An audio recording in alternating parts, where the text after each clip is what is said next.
Right, Willie, could you just talk us through like how far your ties with Royal Dornoch Golf Club go back? I came here as a pupil at Dornoch Academy and went away to train as a PE teacher, and then '72 came back to get a job at my old school at Dornoch Academy, and worked with Tommy McCulloch, who's past golf champion here, who was head teacher in the primary school. And we looked at how we can continue to develop golf between the schools and the golf club. And really the schools did a lot for junior golf and the junior conveners here. And then wife bought me membership when I was 30 years old, and I started to play a little, but with my PE commitments I didn't have a lot of time. But I look back at Nelson Patterson and Ali Manson, who were greenkeepers here as well, taking me out and showing me the rudiments of the game. Willie Skinner, who just was a joy to work with and get some putting and chipping lessons and just keep cool about golf and enjoy it, have some fun. Were you aware at that particular point, like being sort of maybe late to golf, of just highly regarded this golf course is? Not really, no. And at that time, it was struggling, really struggling financially, quite a bit. In fact, there's a story where one of our presidents actually put his hand in his pocket and bought a tractor for the golf club, because we really had, and I can remember in March, each March before the end of the financial year, we'd be having sailor works and various things just to try and get black figures into red figures. That was in the 70s and early 80s. So I mean, Dornoch, as we know it today, is a very different setup from what you were used to then back in those times. Certainly, and I know where golf's done a tremendous amount. I still think we benefit from the Madonna effect. It really did raise Dornoch's profile. I can remember my nephew out in Canada saying to my sister, he says, "Uncle William's just been on television in Dornoch," but it was only my car driving up Castle Street.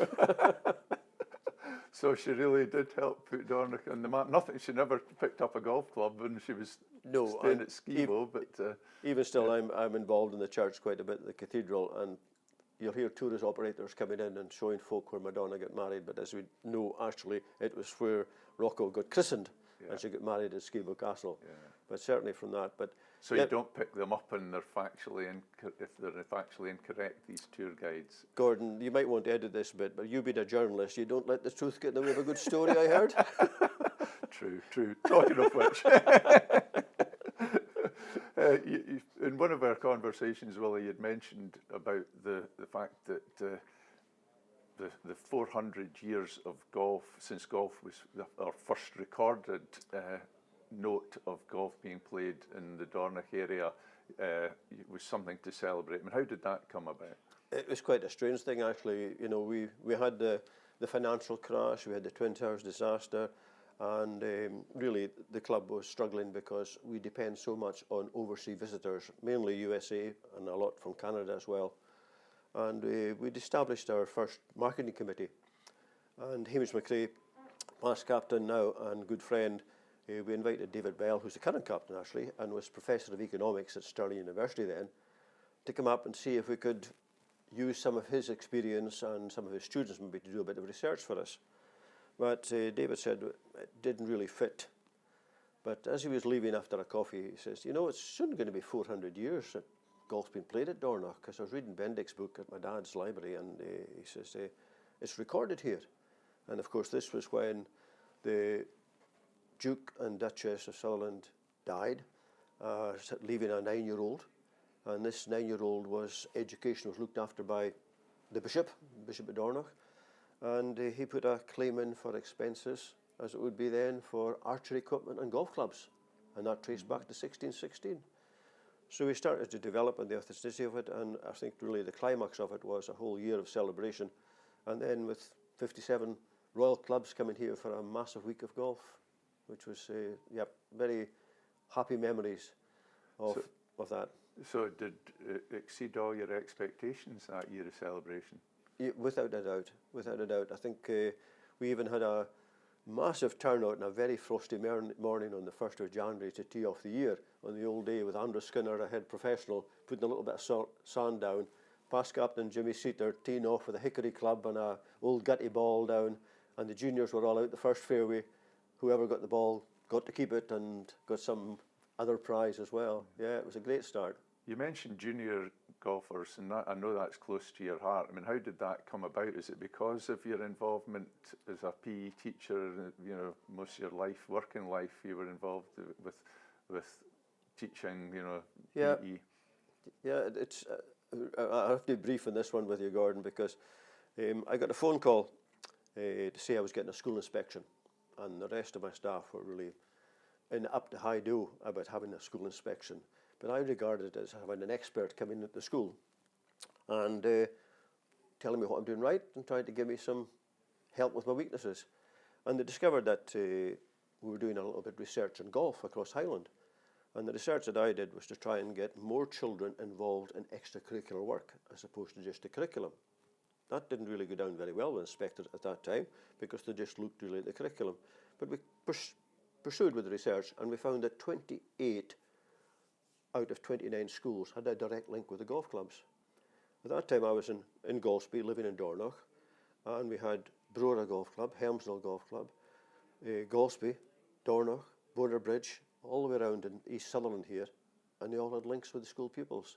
So we developed that, and that came out actually in inspection, and just relatively months after that I got a phone call from Scottish Golf asking if I'd join the Junior Ryder Cup committee. And at that time, I was 50-51, I think, at that time, but itchy, looking to see what I could maybe do with my career. And it transpired I took a 2-year secondment, which ended up after 17 years. And I think I still wish I was doing it, to be honest, Gordon, meeting the people, enjoying the travelling. You know, just imagine being paid to go from Barra to Anston, Shetland, and from Stornoway to Buckie to meet people through this glorious game of golf, because it's got so much to offer the juniors. And to me, when my grandson was doing football or rugby, I always hoped he'd go through the rugby side of things and the golf side of things, because there's so much etiquette, so much life, so much goodness about it. And that just transpired. And the juniors here with the junior started off with Rolly Black, then Jim Campbell, Geordie Gunn. They're always a strong place for juniors. I can remember taking my son down, he was 10-year-old, and watching Rowan Rafferty play for Ireland in the home internationals here, and sinking an unbelievable putt on the slopey 17th down to, and yeah, that inspired my son, and it probably inspired me a little bit to work more at the short game. You've had any number of roles here, Willie, but having the captaincy must have been the ultimate honour, is it not? Almost embarrassed when Rob Matty came round to ask me would he do the honour of being his vice captain. I never worked towards that at all.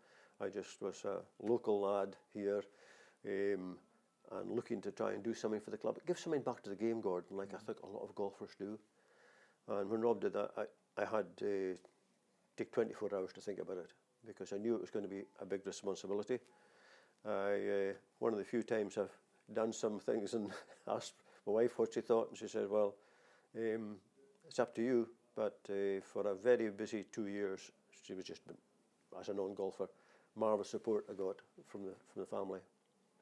It didn't quite pan out, I'm sure, the way that it was lined up in your head, because at the time I think probably you'd be working towards maybe a new clubhouse. That might have been at the front of your mind, but it was 2020 that you took over the reins, which we all know was exceptional circumstances across the world. It was that, yes. I was looking at the first sod being cut and the bricks being laid down, but I think I can make the comparison with links golf, Gordon. Sometimes the golf course gives, and sometimes the golf course takes, and sometimes the sea can be rough coming in, and sometimes it can be flat calms, and you deal with life as what challenges and how you face up to it. But for me, for the 2 years, it started off in March with COVID, when Rob was still captain, and we had a small cohort within the Council of Management, and we worked together very closely to put in place what we thought was going to be safe for our members, but also financially safe for the club. And one of the very first decisions was that we would employ the staff all the way through, full salaries, and make sure that they had security. The way we came through it, I think it's taught us a lesson on how popular Dornoch and Royal Dornoch is throughout the world, because it's not just a golf club. People come here and play a little bit of golf, and they just want to walk around the town. Enjoy the cathedral, enjoy the shops, enjoy the peace, enjoy the shore and the beach. Are you aware that there is a kind of a mystical, magical view of Dornoch? I don't sort of overplay it. I'm always feel that when people say how much they love Dornoch, etc., it's genuine. I think that's genuine by the number of people who look for properties here, which has got the downside for our local people to trying to buy their homes, etc. Where it came home to me, I think, was during the 400 years of golf, Gordon, we'd set on things quite organised buses to go to distilleries and look to go up to John O'Groats, Castle May, Dunrobin Castle. Did some folk want to do other activities other than golf, etc.? And we're having dinner one evening with some of the Royal clubs, just a social event with some of them we were playing with. And I said to the ladies, what have you plans for tomorrow? Are you going to see the bird display at Dunrobin Castle, or is it Castle May? And they said, no, Willie, we're just going to have a day where we're going to walk around Dornoch and enjoy Dornoch. And that brought home to me that let people give them options, but let them choose what they want to do. And quite a number of people will come across and spend a lot of months here from across the pond, as we call it, and enjoy a community. But how, back to when you were the captain and you're faced with a situation where effectively the income stream has been turned off, and the Americans, the Europeans, even nearer, closer to home, people couldn't travel. I mean, how do you handle that as a business? We put plans in place. Good finance convener chatted through what we were going to do, and immediately turnaround for us was the membership retention. Hardly any members didn't pay their green fees. We heard of clubs who were looking for 50% rebates and etc. And our members didn't do that, whether the locals or away. And we're speaking here about members, Gordon, who sometimes are only here maybe say once in every 4 or 5 years. Some will come every year, but they want to retain this, what they see, this magic of Dornoch. And I think, as you know, when we managed to scramble our way off the second, after having took too many shots and walk down and just see the calmness in the third, the fourth and the fifth and rolling out, and whichever way the sea can be.